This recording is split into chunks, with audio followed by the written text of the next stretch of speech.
Hola, buenas tardes. En nombre de la Asociación Nacional de Informadores de Salud, es un placer daros la bienvenida a este observatorio COVID-16, una edición más. En este caso, como sabéis, nos vamos a centrar en vacunas frente a COVID-19, qué, cómo, cuándo y para quién. Contamos con un panel de lujo, estamos muy contentos de la gente que ha acudido. Tenemos a María Jesús Lamas, directora de la Agencia Española de Medicamentos y Productos Sanitarios. Buenos días, buenas tardes. Ya no sé dónde estoy. Buenas tardes, María Jesús. Hola, buenas tardes, Xavi. Buenas tardes a todos. Gracias. Tenemos a Sonia Zúñiga, que es viróloga, investigadora del Laboratorio de Coronavirus del Centro Nacional de Biotecnología del CSIC. Buenas tardes, Sonia. Hola, buenas tardes. Tenemos a Jordi Cano, que es director del Grupo de Inmunología del Instituto de Salud Carlos III y miembro de la Junta de la Sociedad Española de Inmunología. Buenas tardes, Jordi. Hola, buenas tardes. Y por último tenemos a Rafael Serrano del Rosal, que es sociólogo de la salud y director del Instituto de Estudios Sociales Avanzados del CSIC. Buenas tardes, Rafael. Hola, buenas tardes, Xavi. Bueno, la primera pregunta, una breve introducción. Bueno, sabéis que tenemos decenas de vacunas en investigación, noticias titulares prácticamente diarios. ¿Cómo veis vosotros que estáis muy centrados en vacunas esta avalancha de información sobre vacunas? María Jesús. Bueno, yo creo que casi lo has definido al preguntarlo, al definirlo como avalancha de información, porque estamos oyendo todos los días, hay una única noticia, que es el COVID, y tiene diversos capítulos, pero el de vacunas ocupa mucho espacio. Y si vemos que en el resto de los temas relacionados con COVID, a pesar de ocupar todo el espacio de comunicación posible, aún así la formación que tiene la gente no es demasiado buena, pues diría que igual estamos saturando sin producir el efecto deseado. Mucho tiempo ocupado en información y en programas de divulgación, bueno, yo no me atrevería a llamarlos de divulgación, sobre el COVID, pero al final que tiene poco provecho en la formación de la gente. Sonia, ¿cómo lo ves tú? Sí, yo la verdad que estoy de acuerdo. Está siendo una sobreexposición a muchísima información. Además, no es lo mismo cuando un científico recibe la avalancha de información, que tiene criterio y capacidad para filtrar, que cuando viene de otro ámbito. Y muchas veces nos encontramos con noticias que luego en realidad pues no son la realidad de lo que se dice. Y luego también la prudencia que a lo mejor tenemos los científicos que trabajamos en vacunas cuando nos enfrentamos a estas noticias, pues no es la misma que tienen desde otros ámbitos. Y entonces al final hay muchísima información de la cual solo una parte es no iba a decir verdadera, pero digamos que solo una parte es efectiva y tiene realmente un interés, y el problema es que la gente pues se queda con un barullo de información de la que no sabe con qué quedarse, y eso crea, yo creo, confusión y crea también un cierto escepticismo. Jordi, ¿cómo lo ves tú? Bueno, yo durante estos últimos meses he aprendido lo que era la infodemia. No sabía lo que era hasta que hemos empezado a tener este bombardeo de información, y refleja la realidad en la que vivimos, sobre todo cuando hemos estado confinados muchos meses y nuestro contacto con el exterior o con el mundo ha sido a través del ordenador y de enviar y recibir información. En este sentido, es muy importante que aclaremos y que sepamos separar lo que son hechos de lo que son opiniones. Es decir, hay muchos hechos y hay muchas opiniones, pero es algo que supongo que hablaremos durante el debate, y sobre todo Rafa, que no es lo mismo un hecho que una opinión, y no todos los hechos tienen la misma validez, y sobre todo las opiniones. Rafa, ¿cómo lo ves? Bueno, yo estoy de acuerdo con mis compañeros. Yo creo que hay muchísimas noticias, pero podríamos decir que hay poca información y menos aún conocimiento transmisible. Quiere decir, estamos como pasando fronteras que no siempre son fáciles de pasar. Quiere decir, hay veces que hay una información de cuestiones como puede ser una vacuna o el proceso por el cual se autoriza una vacuna o se descubre algo que está muy centrada en un ámbito como el ámbito científico, un ámbito científico incluso muy particular, que ahora de pronto se exponen al ámbito público.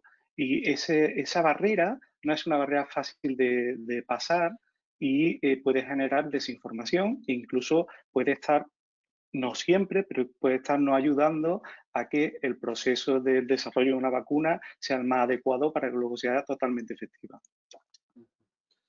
No he comentado a mis compañeros, muchísimas gracias por vuestra asistencia. Podéis mandar preguntas, la idea es que nosotros vamos a debatir y enseguida abriremos el turno a responder a todas las dudas que tengáis.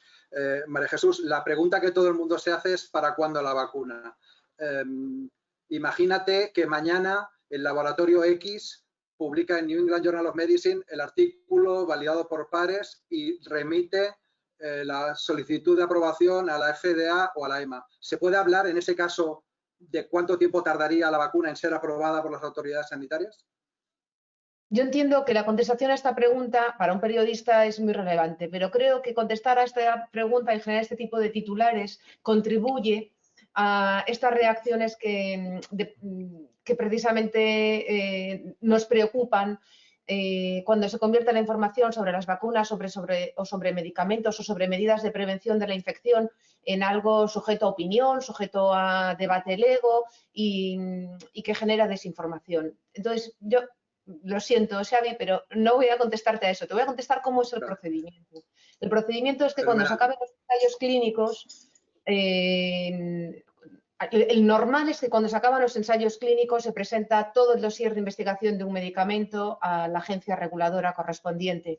Y eso lleva implícito, pues desde la parte de cómo se ha autorizado la fabricación del medicamento, que tiene, aunque sea en investigación, tiene que ser inspeccionado y autorizado por la autoridad de la agencia nacional que corresponda, cómo se han autorizado los ensayos clínicos, tanto desde el punto de vista metodológico, científico o desde el punto de vista ético, cómo se han desarrollado y los resultados. Esto se discute y si se decide que tiene lo que se llama un balance beneficio-riesgo favorable para esa indicación y para esas personas, pues se recomienda su autorización. ¿Qué ocurre con la vacuna del COVID? Que va a ser más rápido que otros procedimientos, que en vez de esperar a tener todo el procedimiento, todo el desarrollo hecho para empezar a evaluarlo, se ha procedido a esto que llaman rolling review, que es una especie de revisión continua en ciclos de 14 días, que se va presentando los resultados. De manera que para algunas de las vacunas, no solo vacunas, también algún medicamento, pues, pero 2 de las vacunas de ahora, por ejemplo, pues ya se han revisado los datos de calidad. La calidad tiene que ver con la fabricación, las instalaciones, el método de síntesis, el método al que se llega hasta la vacuna. Se está revisando ahora los estudios preclínicos, que esto son los estudios en animales, por ejemplo, en roedores, en primates. Cuando se vean estudios de eficacia y seguridad preclínica, estarán en disposición de ver los siguientes. Y todavía no se ha empezado a ver ninguno de los estudios clínicos. De hecho, para evaluar un medicamento en una agencia no necesita que el estudio esté publicado en el New England. Suele ser al contrario. Primero se suele evaluar en las agencias con todos los resultados de todos los ensayos clínicos y después se suele publicar el pivotal en una revista de referencia como pudiera ser el New England. ¿Y cuánto tiempo lleva esto? Pues como decía, con los medicamentos de COVID más rápido que con un medicamento normal. Con un medicamento normal dice el reglamento europeo que son 210 días desde que se presenta la solicitud, con posibles paradas de reloj para aclaraciones, y en este caso va a ser más rápido, pero desde luego, déjame que no diga fechas ni... Fenomenal. Y una vez que la autorice la EMA, a que la autorice la Agencia Española de Medicamentos, hay un plazo también establecido. ¿Se puede optimizar de alguna manera ese plazo? De nuevo, con las vacunas del COVID pasa una cosa que es inédita, que no había ocurrido antes, que es que además de producirse, los fabricantes, además de estar fabricando lo que se utiliza en el ensayo clínico, se está fabricando lo que se dice a riesgo, que es, vamos fabricando porque si los ensayos clínicos salen favorables, ya tendremos una cantidad de dosis suficiente para empezar a vacunar. Sí. Lo que estaba diciendo es que una vez que se autorice, habrá ya dosis fabricadas, porque con este medicamento, con estas vacunas, a diferencia de otros medicamentos, se ha empezado a fabricar lo que se dice a riesgo. Al tiempo que se está investigando, las fábricas de vacunas ya están fabricando su prototipo para que en el caso de que se autorice, se puedan empezar a distribuir ya en los días siguientes. Por eso ha habido tanta inversión de organismos públicos, tanta compra anticipada, lo que ha permitido es que se pusiera en marcha toda la capacidad de producción para que haya ya dosis en el momento en que pudiera estar aprobada la vacuna. Sonia, Jordi, ¿vosotros habéis tenido relación con las autoridades regulatorias? Bueno, nosotros lo que sí que hemos hecho es algunos contactos, pero todavía estamos lejos de, porque todavía no hemos empezado siquiera los ensayos preclínicos en animales, empezaremos pronto. Sí que es cierto que hemos tenido varios contactos con las agencias reguladoras, sobre todo para prever posibles, por decirlo de alguna manera, pegas o aclaraciones que vayamos a necesitar.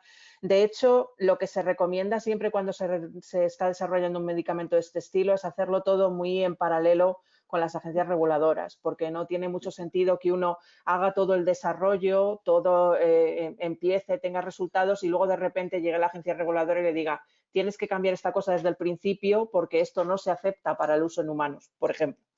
Entonces, sí que en esas cosas nos estamos informando bien y estamos, cada duda que tenemos la consultamos para evitar el tener, por decirlo de alguna manera, que volver atrás llegado el momento.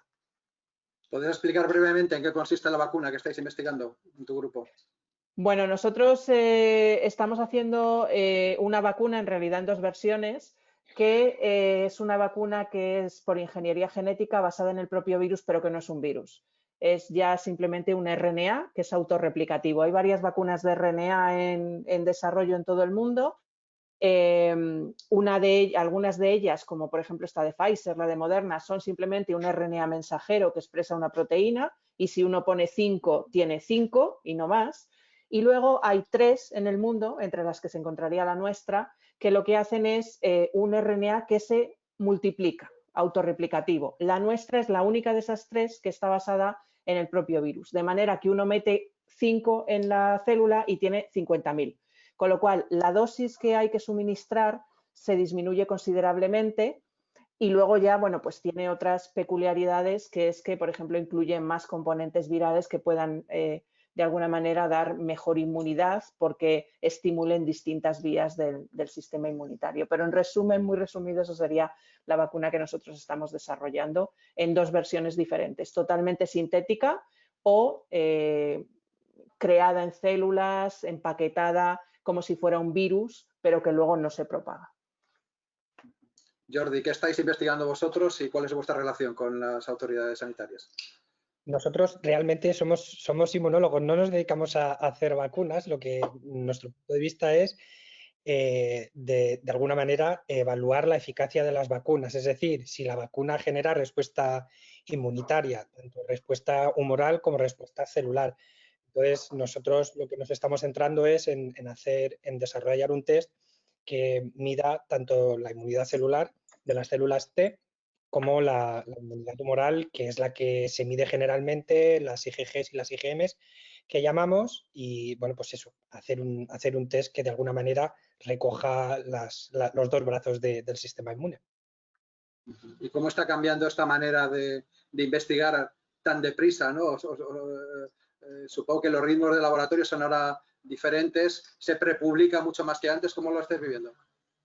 Sí, está claro. A ver, desde el punto de vista, por ejemplo, creo que ya 1 de cada 3 o 1 de cada 4 personas se hace el test de la PCR, entre 2 y 3 de cada 4 se hacen los test de antígenos, es decir, los sistemas para medir si hay presencia de virus o no, o si hay de alguna manera respuesta inmune, están cambiando continuamente.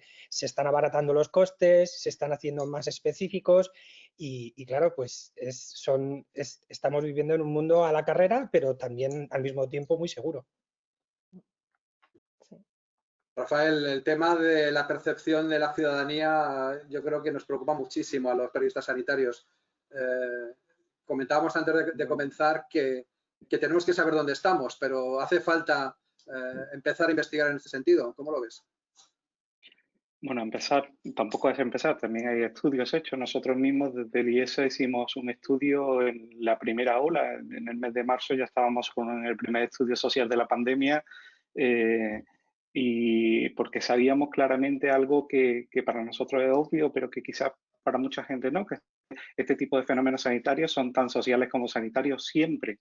Es decir, creo que a día de hoy todos sabemos y la población general sabe perfectamente que la pandemia no es solo un tema de la enfermedad de la COVID, la pandemia ha significado un cambio social de una magnitud que ni siquiera todavía no la creemos en todos los sentidos, económica, social, cultural, y realmente son la mayoría de problemas que estamos tratando de atajar día a día. Estas son la mayoría de noticias que estamos oyendo, ¿no? Mezcladas día a día con temas de vacunas o temas de la propia enfermedad.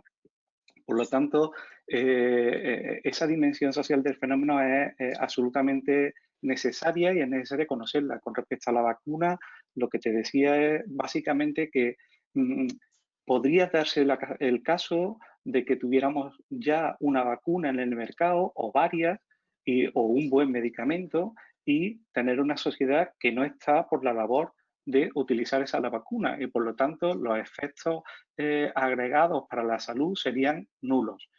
Es decir, la efectividad de la vacuna también tiene un componente social muy importante y creo que se le está dando poca importancia, más aún cuando los pocos y primeros estudios que hay para España y para otros países, porque no es una cuestión solo española, como el de Cosmos o el del propio SIS, nos están diciendo que tenemos una población que en más del 50% ahora mismo no se la pondría. Por lo tanto, para nosotros como sociólogos, como especialistas en ese ámbito de la dimensión social de la salud, pensamos que es muy importante al tiempo que se desarrollan estos medicamentos y estas vacunas, ir definiendo cuáles son las causas de que la población esté un poco en esa negativa o en esa situación un poco, cuando menos, de incertidumbre recelosa. ¿A cuánta gente habría que preguntarle para hacer un estudio interesante, que se supiera de verdad la percepción de la ciudadanía sobre las vacunas? Bueno, no sé ni siquiera si el método adecuado es preguntarle a la gente. O sea, lo que conocemos habitualmente es el tema de las encuestas está muy bien y nos dan una cuestión sobre opiniones. Esa pregunta en concreto ya la tenemos y tenemos bastantes estudios. Probablemente lo que ahora correspondería a hacer perfiles e incluso hacer otro tipo de técnicas, otra investigación más de carácter cualitativo, en la que profundizar en el discurso social, en cuáles son los elementos que fundamentan esa opinión. Porque solo conociendo qué elementos fundamentan esa opinión podremos intervenir en una política pública. Es decir, si yo fuera gobierno o Ministerio de Salud, pues sabría si el objetivo que tengo que cubrir es un objetivo de información, si el objetivo es un objetivo de desconfianza, si el objetivo cuál es. ¿Y quién es mi población? ¿Cuál es mi target? ¿Cuál es mi población a la que me debo enfocar para que sea efectivo una cuestión que ya desde el punto de vista, hemos dicho en ese supuesto, desde el punto de vista más biomédico, desde este punto de vista ya tenemos una solución o varias soluciones? ¿Quién crees que debería liderar la iniciativa? ¿El Ministerio de Sanidad? Bueno, no sé, yo creo que obviamente hay investigadores y hay científicos preparados para esto, se está haciendo, pero creo que no al nivel que nos estamos dando cuenta en la pandemia que tiene importancia esa dimensión social. Si nos ponemos a ver cómo se distribuyen los fondos COVID, por ejemplo, en la mayoría de las investigaciones, y es lógico, porque tienen unos costes muy superiores, pero casi en minúsculo las noticias o los elementos que están fundamentados no en opiniones, sino en investigación científica. Yo siempre les digo a la gente, no solo los tertulianos saben hablar de la COVID. Estamos científicos, estamos sociólogos que trabajamos en esto, que trabajábamos en esto antes, no en la COVID, pero trabajábamos, yo por ejemplo soy especialista en dolor y me dedico justamente a esa dimensión social del dolor y es un tema importante. Hay otros colegas que trabajan en otros ámbitos, hay antropólogos médicos, hay gente que está acostumbrada a tratar estos fenómenos que creo que también se debería incentivar ese tipo de investigación porque será tan importante de cara a la efectividad de una vacuna o un medicamento como el propio medicamento. María Jesús, Sonia, Jordi, ¿cómo veis vosotros la percepción de la ciudadanía, esta cierta reticencia que muestran todas las encuestas a vacunarse cuando se sabe que va a ser la solución o una parte muy importante de la solución a esta crisis sanitaria y social? Bueno, yo creo que parte del problema es que la gente ha recibido demasiada información, porque esto está todos los días, hay una noticia de una vacuna, de un medicamento, de cómo va esto, y muchas cosas que suceden naturalmente y las cosas en ciencia no salen siempre y no salen siempre a la primera, y la ciencia no es infalible y se va cambiando de opinión. Entonces, esto es algo que es muy difícil de entender por alguien que no está muy metido en el asunto y lo que genera es un cierto escepticismo. es como, bueno, estas personas siempre van cambiando de opinión, primero me decían una cosa, luego me dicen otra, primero me dicen que esto va muy bien, ahora no se sabe si va muy bien, y parte del problema puede venir de ese escepticismo, ya sin contar un grupo de población que directamente en cualquier vacuna pues no está a favor de las vacunas, pero en el resto de población se nota como una cierta inseguridad porque no tenemos certezas de nada, pero porque no tenemos certezas de nada. Esto es así. Todavía falta mucho por saber y faltan muchos estudios por completarse para poder llegar a alguna conclusión. Jordi, ¿cómo lo ves tú? Bueno, es decir, sabemos que las vacunas cuando llegan, y esto lo puede explicar mucho mejor María Jesús, las vacunas cuando llegan a la población en general, las vacunas son seguras y tienen unos criterios y unas fases y unos procesos que obviamente, pues obviamente miran por la seguridad de la gente que va a tomar esas vacunas, con lo cual cuestionar ahora el sistema de proceso de fármacos o de vacunas, pues no sé, no parece muy lógico. Aunque bueno, que esto, si quiere hablar María Jesús mejor, porque hay miles de fármacos, entonces si vamos a cuestionar cada uno de ellos, pues bueno, pues entonces vamos a vivir otra vez iba a decir en la Edad Media, pero igual mucho más atrás. Es la opción que tenemos. Hemos vivido cómo es el mundo sin vacunas. La demo del mundo sin vacunas la hemos vivido, todos confinados en casa. ¿Queríamos seguir viviendo de esa manera? Pues nada, ya hemos vivido la demo. Pues adelante. Yo creo que un aspecto muy, muy importante es la desconfianza. Y una parte, aunque no es una parte científica, yo creo que, y es algo que he escuchado, es que las empresas farmacéuticas solo buscan ganar dinero. Entonces, bueno, vamos a pensar un momento. Las empresas privadas, su función es obtener beneficio. Y si no, no habrían empresas privadas. Pero eso no es algo que en principio vaya en contra de la salud. Es como decir, las empresas de aeronáutica buscan ganar beneficio y no es seguro volar. Pues no se sujeta mucho ese argumento, no sé. Entonces sí, claro que buscan beneficio. Los gobiernos, también María Jesús nos podrá decir, hacer vacunas los gobiernos pues es un poco complicado y tiene unos costes que igual los gobiernos no pueden costear, pero eso no quiere decir que porque esté en manos privadas o que esté en manos de farmacéuticas que sí que buscan beneficio, como si el buscar beneficio fuese demonizar un proceso, ¿no? Es decir, buscan beneficio como cualquier empresa privada, pero están sujetos a las leyes, a las regulaciones, agencias europeas, españoles, etcétera, etcétera, que no permiten que ningún fármaco que no sea seguro llegue hasta la gente. Bueno, vamos a intentar responder a una de las preguntas del debate. ¿Para quién las vacunas? Yo he leído que hay que priorizar a personal sanitario, personal de primera, policías, bomberos, etcétera. A mí también me preocupa que haya un porcentaje de población que ahora ya se declara. A ver, si queréis entro por teléfono. Qué ahora rabia. se escucha bien. María Jesús, ahora Vale. se escucha bien. Bueno, yo no he hecho nada en ninguno de los casos. Bueno, a mí también me preocupa que haya un porcentaje de población que sea escéptica con la vacuna y algunos dicen, no con la vacuna en general, pero sí con la primera vacuna que venga, yo quiero esperar a ver cómo se usa y tal. Pero sin embargo, soy positiva en que eso no va a tener consecuencias con la vacunación. Primero porque estoy viendo que con la vacuna de la gripe este año se ha incrementado en un 30% a estas alturas el porcentaje de personas vacunadas con respecto a otros años. La población ha entendido que vacunarse es bueno para prevenir enfermedades que pueden llevarte al hospital y que pueden traerte complicaciones importantes. Segundo, porque tenemos que hacer todos un esfuerzo importante en comunicar lo que hay detrás de una aprobación de una vacuna y en esto trabaja Salud Pública del Ministerio en colaboración con Salud Pública de las comunidades autónomas. Nosotros aportamos y estamos además preparando nuestra propia campaña de divulgación.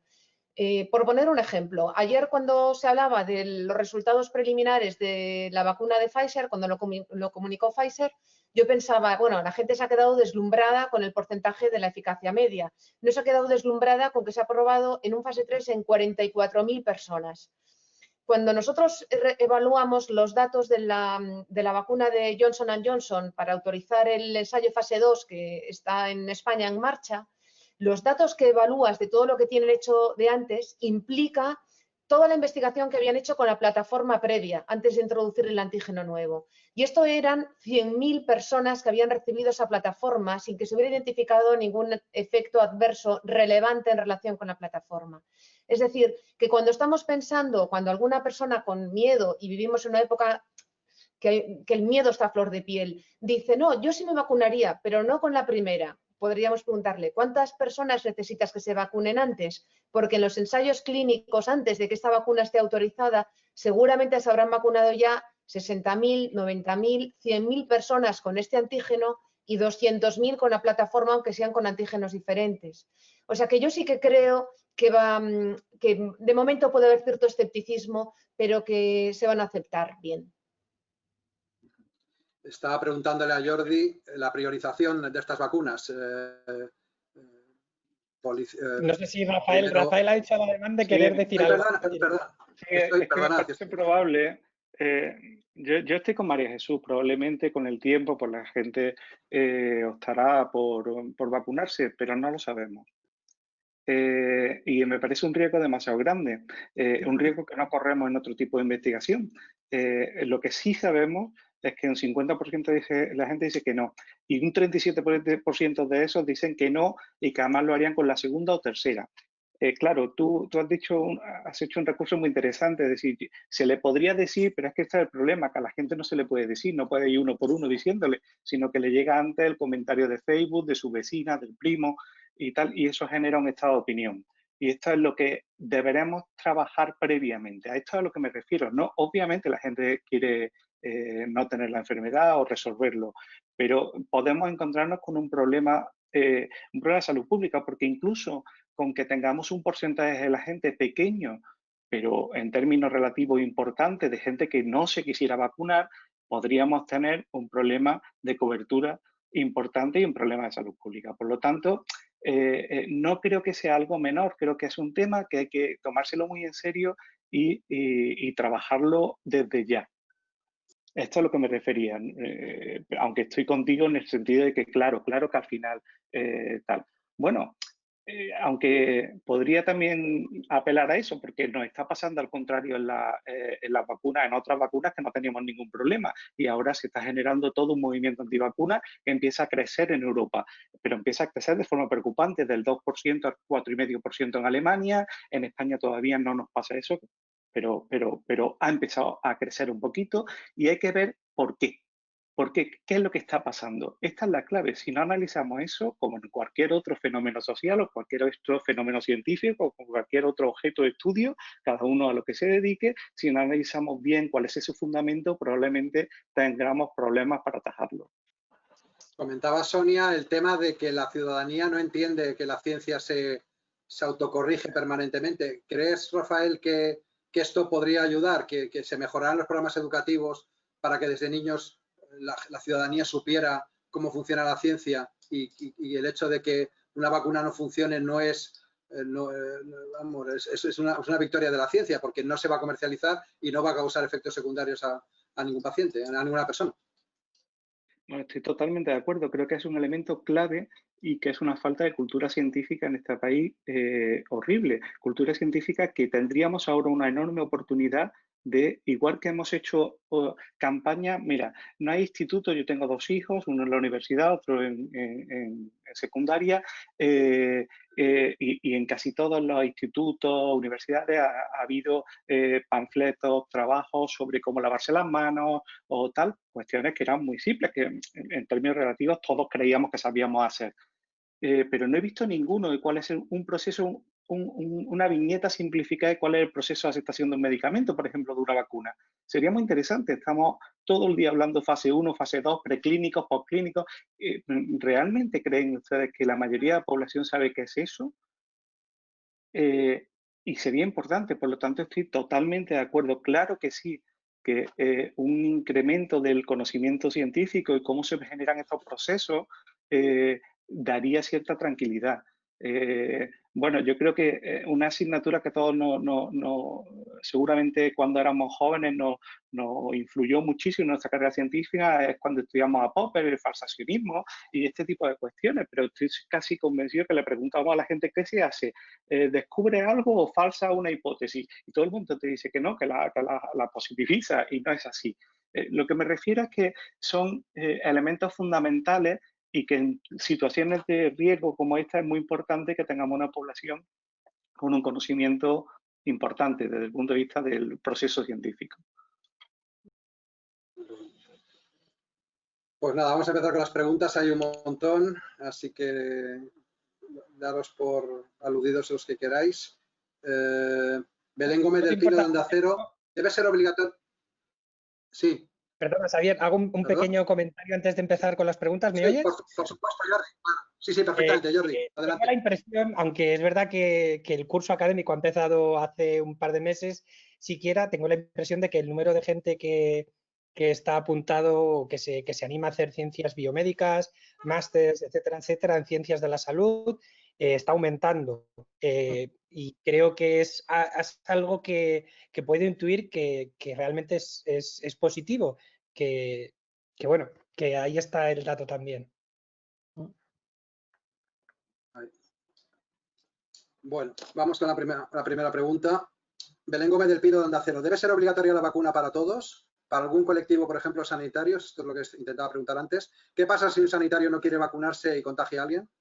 Vaya, pregunta complicada para empezar. ¿Quién se anima? ¿Eso debe ser obligatoria, en principio? Yo no creo que ese sea el camino para conseguir algo. O sea, la obligatoriedad de una vacuna que además, en este caso es verdad que todavía no se ha puesto nunca, ni siquiera la hemos desarrollado todavía, no está todavía en el mercado, no me parece sea el camino.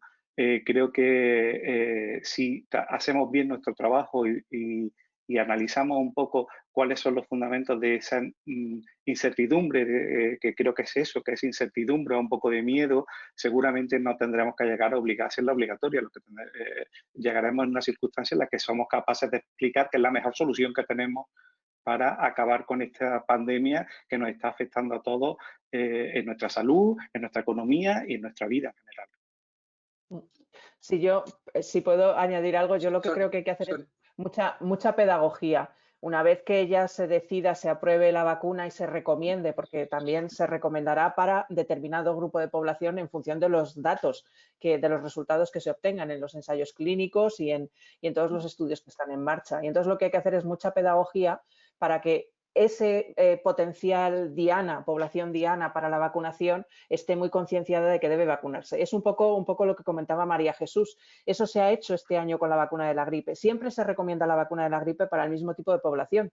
Y sin embargo, este año ese mensaje ha llegado más. Bueno, pues esto mismo es lo que tendremos que hacer cuando tengamos una vacuna para este virus. ¿Cuál es la población diana, Sonia? Pues es difícil de saber. A priori uno podría pensar que los más vulnerables, ¿no? Las personas de más edad, el personal sanitario que está en contacto con muchos enfermos, etcétera. Pero hay que esperar a ver que en ese rango de población y en esas personas, pues la vacuna va a cumplir todos los parámetros de eficacia, por ejemplo. Pero a priori, sin tener ningún dato, eso sería lo ideal. Habrá que ver con las vacunas que salgan qué población es la diana. Yo contestaría la pregunta muy brevemente y contestaría con otra pregunta. ¿Cuáles son las vacunas que son obligatorias y por qué lo son? Y si esta estaría en esa categoría. Y sobre todo estamos hablando de las vacunas que se ponen al nacer y durante las primeras etapas de la vida. Esas son las vacunas obligatorias, ¿no?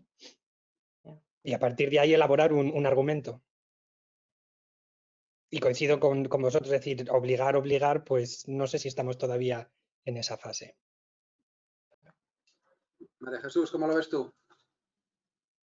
Bueno,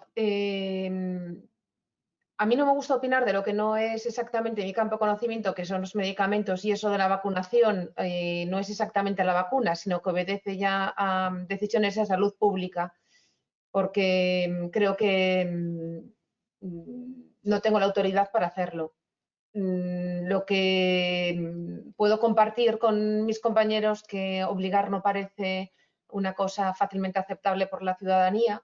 Sin embargo, también creo que va a ocurrir que en determinados medios o en viajes o en determinados países o para determinadas actividades se va a exigir estar vacunado.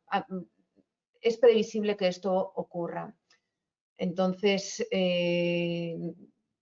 tener un registro de quién está vacunado va a ser muy necesario por todo, por vigilancia epidemiológica y también por seguimiento de los vacunados, y después veremos lo que deciden las autoridades de salud pública.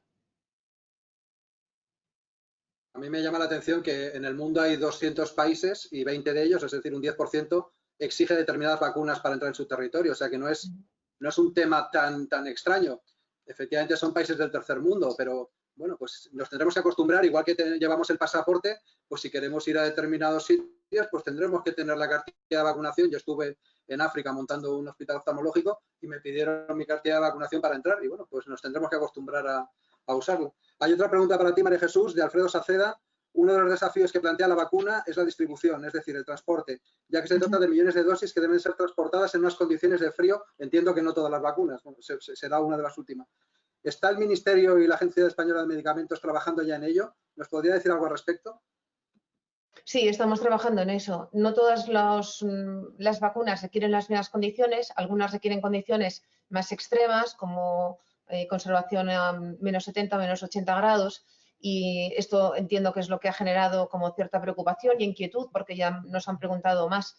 Nosotros lo que pensamos es que parte de las condiciones de distribución están incluidos en los contratos que se firman desde el Grupo Europeo de Vacunas, formado por la Comisión y la representación de los 27 Estados miembros, y a nivel nacional trabajamos con las filiales nacionales y con salud pública de las comunidades autónomas y del Ministerio para establecer los protocolos de distribución.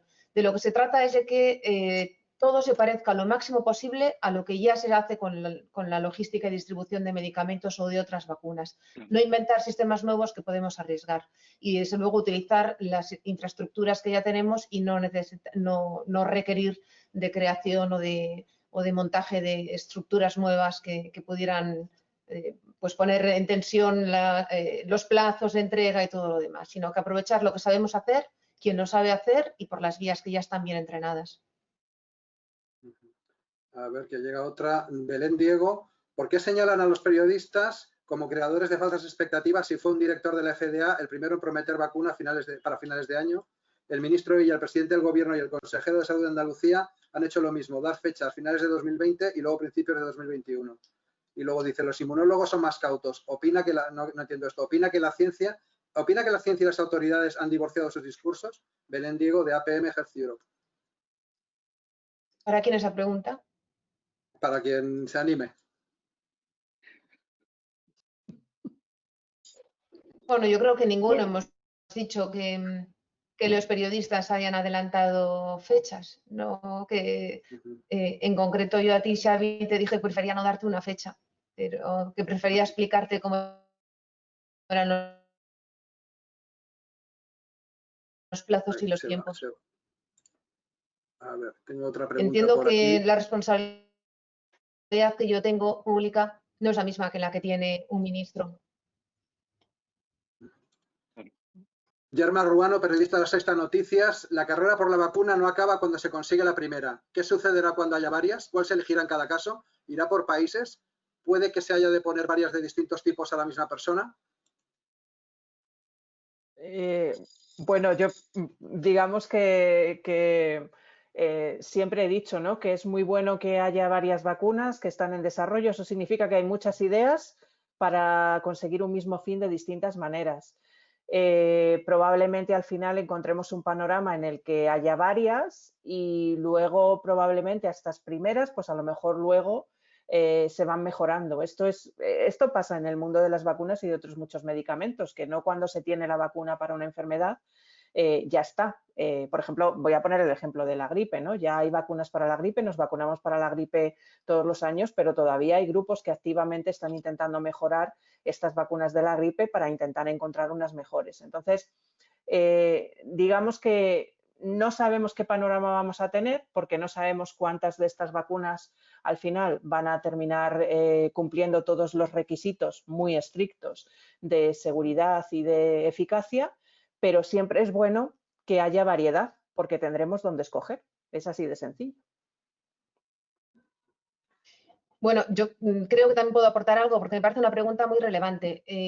Además de que son distintas vacunas que pueden tener algunas diferencias, como decía Sonia, y que algunas sean más adecuadas para un grupo poblacional que otras, y esto es verdad, también hay que tener en cuenta que hace falta una cantidad enorme de dosis de vacunas porque hay que vacunar a la población, pues a un porcentaje altísimo de la población mundial. La concurrencia de una única vacuna, ni de la primera, ni de la segunda, ni de la tercera, su máxima capacidad de producción es capaz de satisfacer la demanda de vacunas que en este momento tiene la población. Por tanto, coexistirán varias que irán llegando en distintos plazos en el tiempo, según vayan acabando sus desarrollos clínicos. Así que por eso tienen que continuar. Aunque tengamos la primera, seguirán los ensayos clínicos de las siguientes y seguirán apareciendo vacunas en el mercado. ¿Es posible que haya que utilizar varias en las mismas personas? Pues no lo sabemos, porque para saber cuánto tiempo va a durar la inmunidad, necesitamos que los ensayos clínicos estén un poco más maduros y avancen. De momento, los datos preliminares son esperanzadores porque el tiempo que duran los anticuerpos es largo, parece estable, decae un poco en el tiempo, pero bueno, esto después no se puede saber, como en cualquier otra vacuna que se haya utilizado hasta ahora. Esto es muy importante. No se puede saber hasta que se está utilizando en vida real y en la población real durante cuántos años va a proteger a la población. Todo este conocimiento masivo que se está logrando en el ámbito de las vacunas, ¿creéis que en un futuro será útil para desarrollar vacunas en otros ámbitos como SIDA, tuberculosis, cáncer? Bueno, absolutamente. O sea, por ejemplo, la vacuna, bueno, es que Sonia ya se emociona contándolo, es que lo que se ha acelerado en estos meses el conocimiento científico es prodigioso. Y una cosa que es muy llamativa, que está pasando desapercibida a lo que no sea la comunidad científica, es la utilidad que va a poder tener la tecnología de mRNA, que en este momento hay 3 vacunas muy avanzadas, dos muy avanzadas, la otra un poquito más rezagada, basada en mRNA, que es una forma de introducir mensajes a la célula para que produzca las proteínas pues, deficitarias o en el caso de una enfermedad o en este caso el antígeno para que después nuestro organismo cree anticuerpos contra ellos. Es una tecnología de la que no había ningún medicamento hasta ahora, que es muy segura, relativamente fácil de fabricar y que puede dar solución a muchas enfermedades que hasta ahora no tenían alternativa o que requerían de tecnologías muy sofisticadas y muy difíciles de producir de forma industrial. Y esto va a permitir hacer una producción industrial de terapias muy dirigidas a errores muy concretos celulares. ¿Puedes detallar en qué áreas terapéuticas puede ser especialmente interesante este abordaje? Enfermedades raras, autoinmunes, endocrinas, bueno, es muchísimas. Sí, yo por añadir algo, pensemos que, por ejemplo, Moderna, que es una de estas compañías que está haciendo una vacuna de mRNA, la plataforma en realidad la desarrolló para vacunas para cáncer, para distintos tipos de cáncer.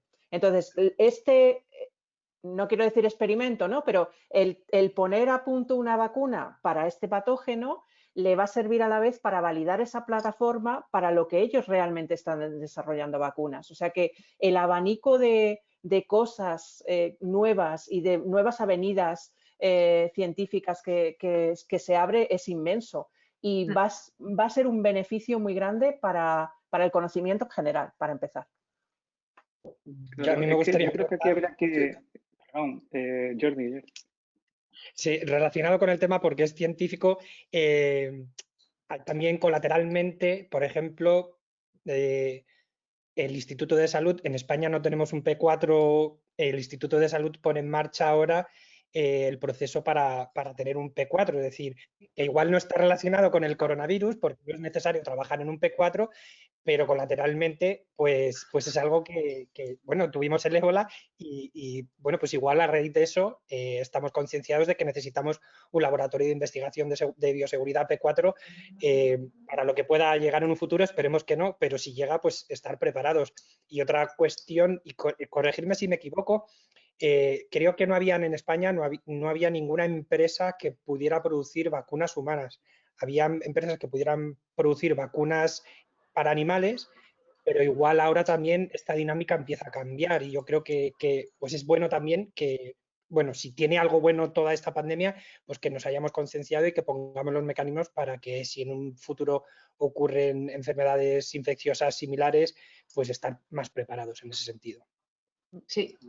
Sí, yo en este sentido lo que quería decir es que, claro, esto es un ejemplo magnífico de lo que hablábamos antes, de demostrarle a la ciudadanía en general que el conocimiento científico es acumulativo, que en este caso todo lo que el esfuerzo, la inversión, el trabajo que nuestros científicos y que todos hemos estado desarrollando servirá para esto y servirá para otras cuestiones, porque es conocimiento y el conocimiento es imprescindible. Y no ha salido de la nada, ha salido porque se han puesto al servicio de este problema una serie de recursos y de investigadores de distintas disciplinas que se han puesto a trabajar con N recursos.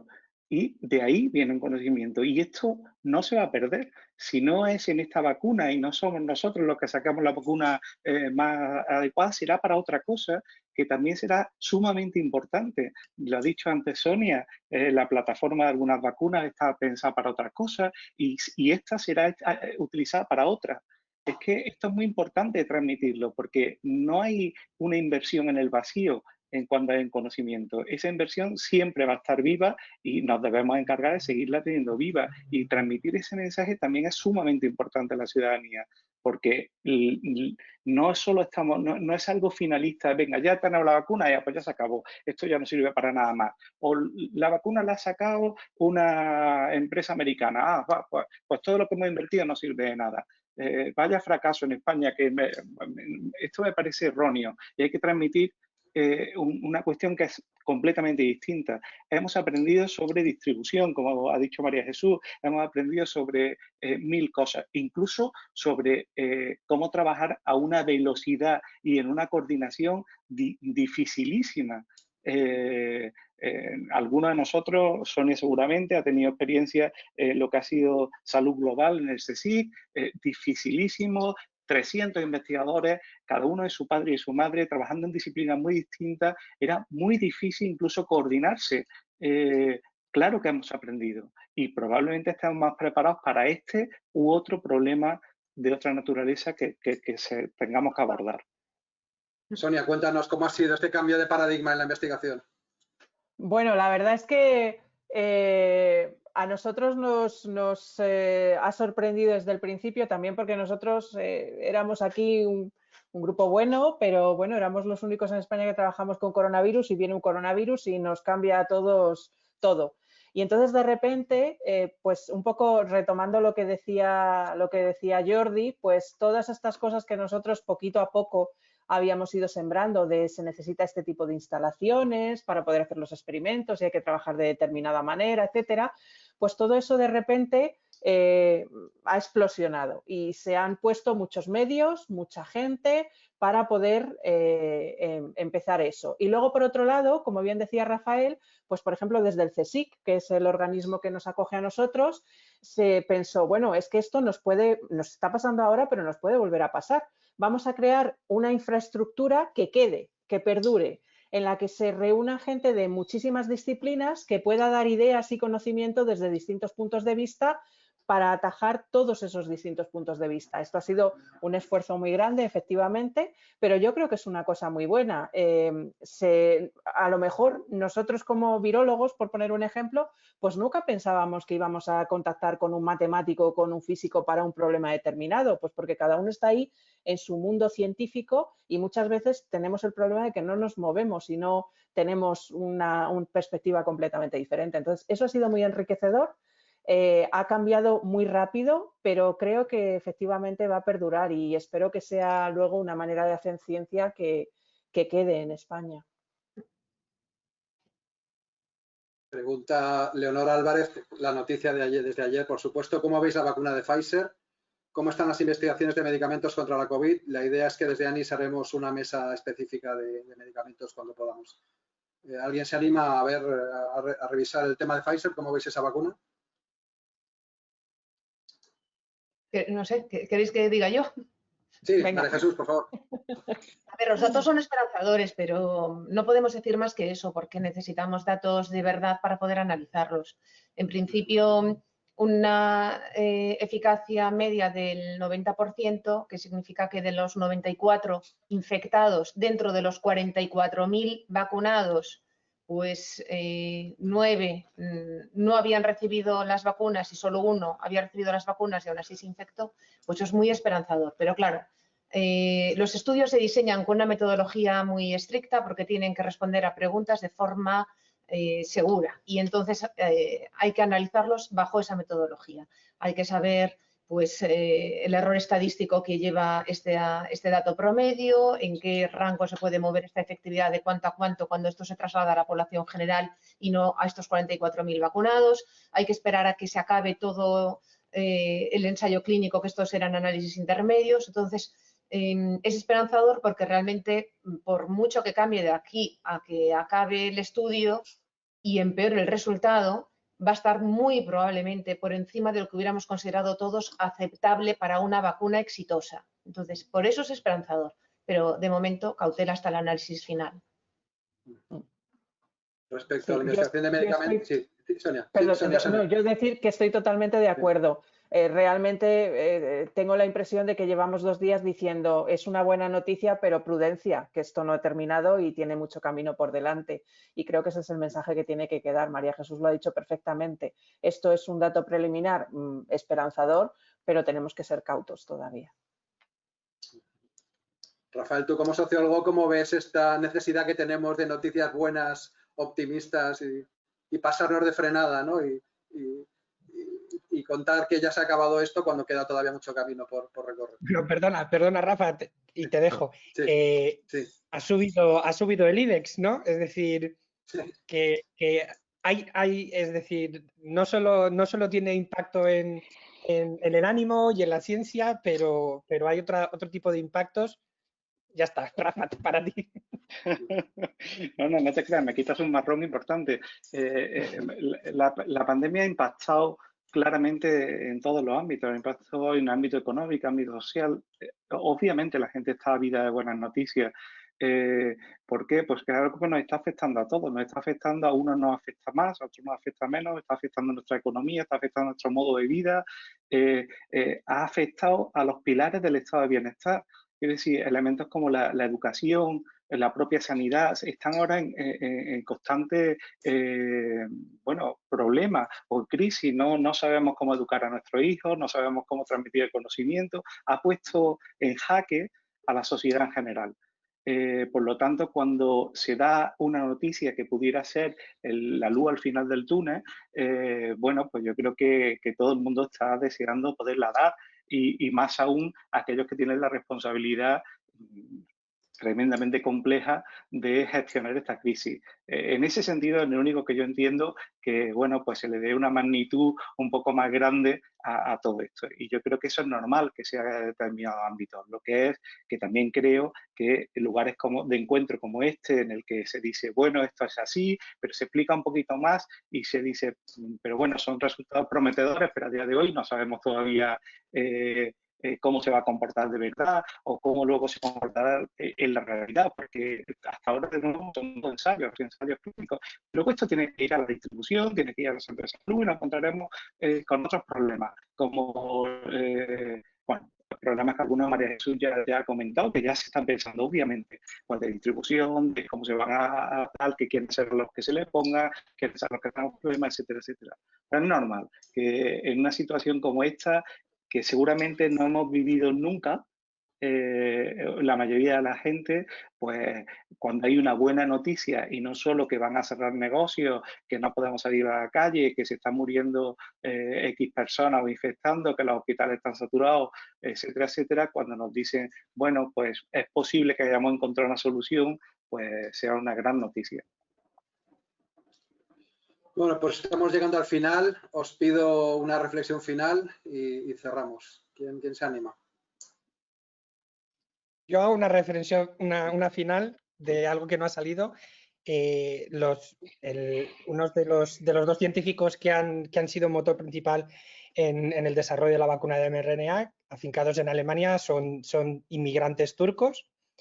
Y en ese sentido, pues también mencionar la importancia del mundo global, de la atracción de talento, de evitar que nuestros talentos se vayan.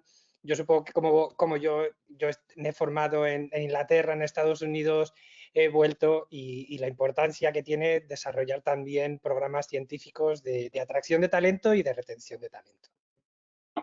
Sí, yo voy a coger un poco el guante también y decir que esta pandemia, que si algo bueno queda, sea que quede la percepción de que hay que mantener determinados, en ciencia, en conocimiento en general, hay que mantener un nivel mínimo, por lo menos, para que estemos preparados. Teníamos suerte porque a pesar de todo aquí había gente muy valiosa, muy buena, que enseguida se han puesto manos a la obra y eso pues nos está permitiendo salir adelante. Entonces, todas estas nuevas infraestructuras, redes, plataformas que se están creando, que queden y permanezcan, no queremos usarlas nunca. Ojalá no tengamos que usarlas, pero si las necesitamos, que estén. Yo creo que para mí un elemento clave de todo este proceso de esta pandemia es que ha puesto de relieve para todo el mundo, no solo para los científicos, pero también para nosotros, que los problemas son hoy en día altamente complejos, están tremendamente interrelacionados, que no podemos hablar de la situación médica o de la situación biológica sin hablar de la sociedad, que esto ha tenido una faceta económica, que ha tenido una faceta de cómo vive la gente, que no es igual pasar la pandemia en 100 metros cuadrados que en 50, que no es lo mismo tener internet que no tenerlo, etcétera, etcétera. En definitiva, que cuando hablamos de eso de la transdisciplinariedad, que no solo nos lo debemos creer, sino que además debemos poner muestras como estas en el mundo científico y en el mundo y a la sociedad, es absolutamente necesario. Hoy en día no hay problema que sea de una sola disciplina o que en el que quepa un solo enfoque. No lo hay. Y en el ámbito de la salud, que es el que yo me siento un poco más competente, desde luego está clarísimo. María Jesús, cierras tú. Bueno, pues como mensaje final llamaría a la tranquilidad, a decir que no se va a autorizar ninguna vacuna sin una escrupulosa y rigurosa evaluación de todos los datos que se hayan generado durante su desarrollo y que la prisa por tener una respuesta frente a la pandemia no va a afectar en absoluto al rigor y al método con el que se van a evaluar estas vacunas. Igual ahora que se hubieran evaluado cualquier otra vacuna hace unos años para cualquier otra indicación, nada menos en rigor.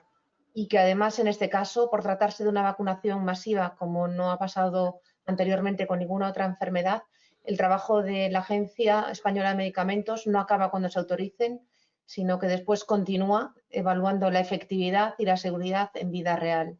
Así que más prisa no significa en absoluto menos rigor, sino más optimización de los tiempos y los procesos. Bueno, pues el debate se titulaba Vacunas frente a COVID, qué, cómo, cuándo y para quién. Nos ha quedado claro que la ciencia no responde todas las preguntas.